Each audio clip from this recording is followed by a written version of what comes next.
আজকে আমরা সবাই কোথায় আসছি? আচ্ছা, বৃষ্টির মধ্যে কি আজকে আমাদের জ্বর আসবে না? আসবে না? অবশ্যই আসবে।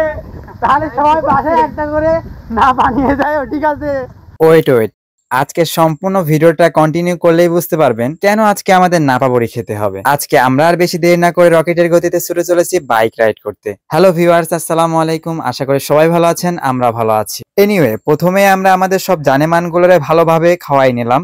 না খাওয়ালে জানেমানগুলো আবার সামনে আগাবে না। বিফোর আজকে শুধু আমি না, আমার সাথে আছে আমার সব ফ্রেন্ড সার্কেলরা। সো আজকে আমরা সবাই মিলে বাইক রাইড করব।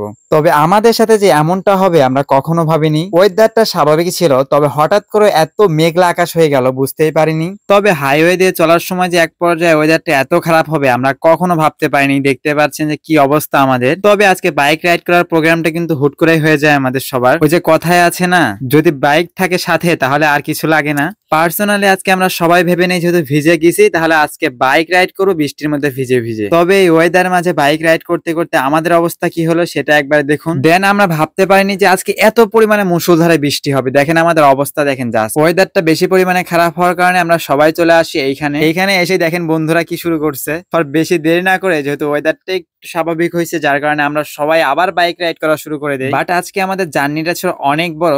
ওয়েদারটা বেশি পরিমাণে খারাপ হওয়ার কারণে আমাদের জার্নিটা আজকে আমরা শর্ট করে ফেলি। তবে এক পর্যায়ে দেখি বৃষ্টি অনেকটাই থেমে গেছে যার কারণে আমরা আবার সবাই মিলে একসাথে বাইক রাইড করা শুরু করে দেই। তবে বৃষ্টি থেমে যাওয়ার পর যে এত সুন্দর ওয়েদারটা হবে আমরা কখনো ভাবতে পারিনি। তো মনে করলাম সবাই মিলে কয়েকটা ফটোশুট ভিডিও শুট সব করে নেই, যার কারণে আমরা সবাই এখানে কয়েকটা ফটোশুট ভিডিও শুট সব মিলে আমরা সবাই মিলে একটু আনন্দ করলাম এইখানে।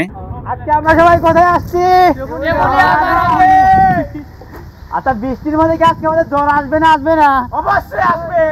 তাহলে সবাই বাসায় একটা করে না বানিয়ে যায়। ঠিক আছে, বাট আমরা আর বেশি দেরি না করে রকেটের গতিতে আবার ছুটে চলি আমাদের গন্তব্যে। তবে আমাদের অবস্থা কিন্তু একদমই খারাপ, কারণ আমাদের শরীর কিন্তু পুরো ভেজা এবং আমাদের কিন্তু ঠান্ডা লেগে গেছে। প্রায় 20 মিনিটের মতো বৃষ্টি হওয়ার পরে কিন্তু এখন ওয়েদারটা একদমই স্বাভাবিক ছিল। সো আমরা বাইক রাইড করতে করতে চলে আসি আমাদের টেবুনিয়া রেলওয়ে স্টেশনে।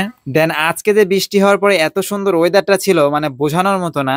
আকাশটা একদমই পরিষ্কার ছিল যার কারণে একদম চকচকে লাগছিল সবকিছু। তবে হঠাৎ করে আকাশটা আবার প্রচুর পরিমাণে মেঘ জমে যায় এবং যার কারণে বৃষ্টি হওয়া শুরু হয়।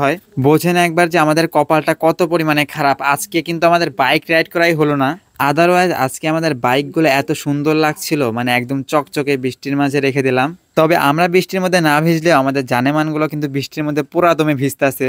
অন্যথায় আমরা এখানে চলে আসি চায়ের দোকান এবং গরম গরম চা বৃষ্টির মাঝে, মানে একদমই অন্যরকম একটা ফ্লেভার, মানে পুরো একটা ফানি একটা বিষয়, মজার বিষয়। বিশেষ করে এই বৃষ্টির মাঝে যে এক কাপ চা মানেই অন্যরকম একটা অনুভূতি।